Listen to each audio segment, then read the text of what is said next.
क्या नाम है आपका? मेरा नाम सविता कुमारी और मैं रांची से हूँ। सविता जी, आप मतलब एग्ज़ाम वगैरह दे चुकी हैं क्या?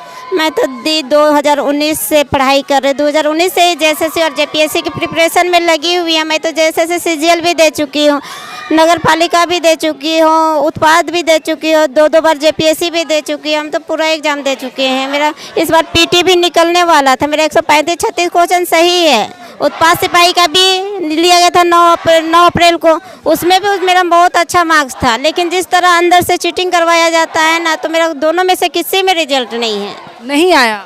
दोनों में से किसी में रिजल्ट नहीं है। और मार्क्स देखिएगा ना, बहुत अच्छा मार्क्स है। उसमें भी 173-74 क्वेश्चन हम दोनों मिला के पेपर 1 और पेपर मिला के सही किए हैं। ये जो आंदोलन कर रही हैं, इससे क्या कुछ होने वाला है? इससे हम लोग को क्या है, हम लोग तो यही चाहते हैं कि सरकार हमारी मांगों को पूरा कर रहे। जेएसएससी और जेपीएससी में सीबीआई की जांच हो, ईडी की जांच हो, ताकि भ्रष्ट अधिकारी तो कम से कम बाहर आ जाए। हम गरीब परिवार के बच्चे तो कम से कम आगे बढ़ सके, नहीं तो हम लोग झारखंडी आदमी दबते चल जाएंगे। आपसे बात करते हैं, अब सबसे बात कर लेते हैं। हाँ राधे जी, आगे क्या कंटिन्यू कीजिए। देखिए, ये आंदोलन सरकार को सबक सिखाने के लिए है कि सीखिए, अब छात्र जो है मानेगी नहीं। आपका किसी पार्टी का सरकार आवे, छात्र अब उग्र रहेगा।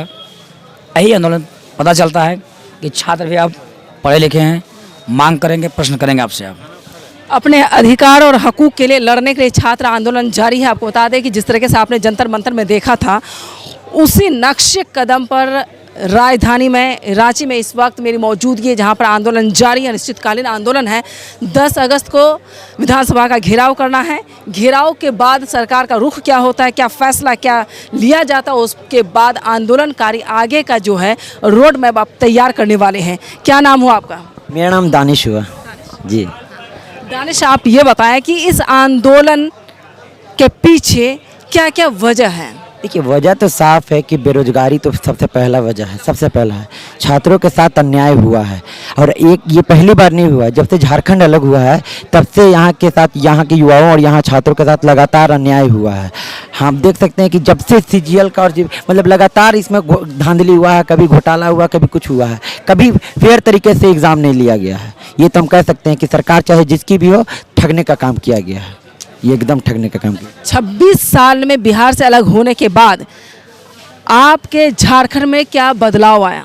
झारखंड में बदलाव ये आया कि यहाँ के जो मूल निवासी हैं, जो यहाँ के ज़मीन है, उनको ज़मीन को हड़पने के लिए यहाँ के लोगों को नक्सली का टैग दे दिया गया। यहाँ के ये काम करने का कोशिश किया गया। जब छात्र अपना नौकरी मांग रहे हैं, उनको भगाने का काम किया गया। आप देख सकते हैं कि यहाँ के छात्र जो है, कभी चेन्नई काम करने जा रहे हैं, तो कभी आप देख सकते हैं कि तमिलनाडु, तो कभी केरल में है। लेकिन यहाँ सबसे बड़ा ये कोयला है, यहाँ अबरक है, सब कुछ होने के बावजूद यहाँ का युवा भटक रहा है।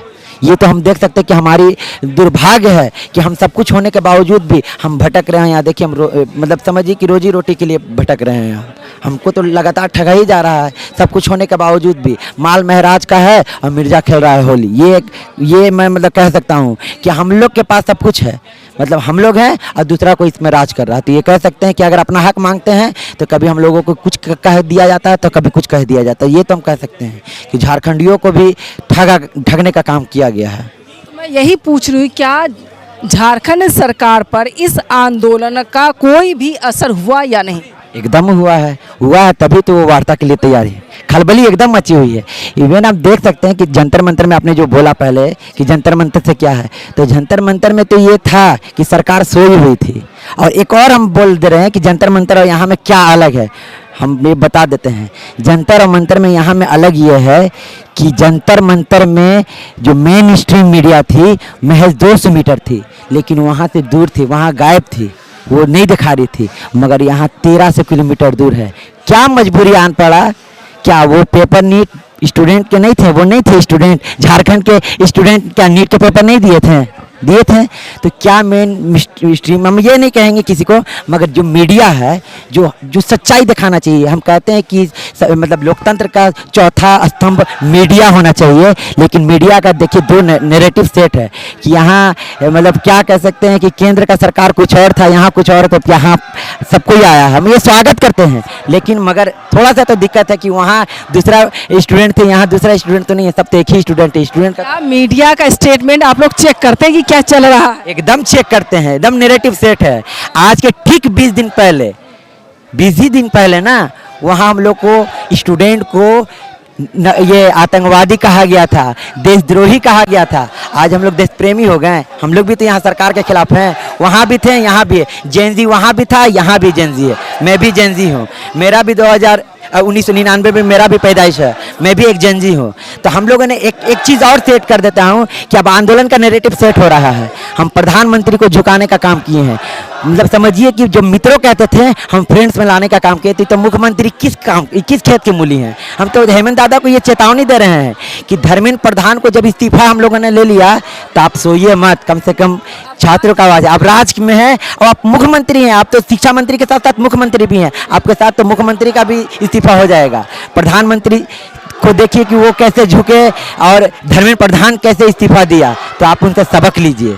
अगर सरकार इसके बावजूद नहीं सुनती है हेमंत सरकार, तो क्या हेमंत सरकार शिक्षा मंत्री भी मुख्यमंत्री भी हैं, क्या उनका इस्तीफा लेंगे आप लोग?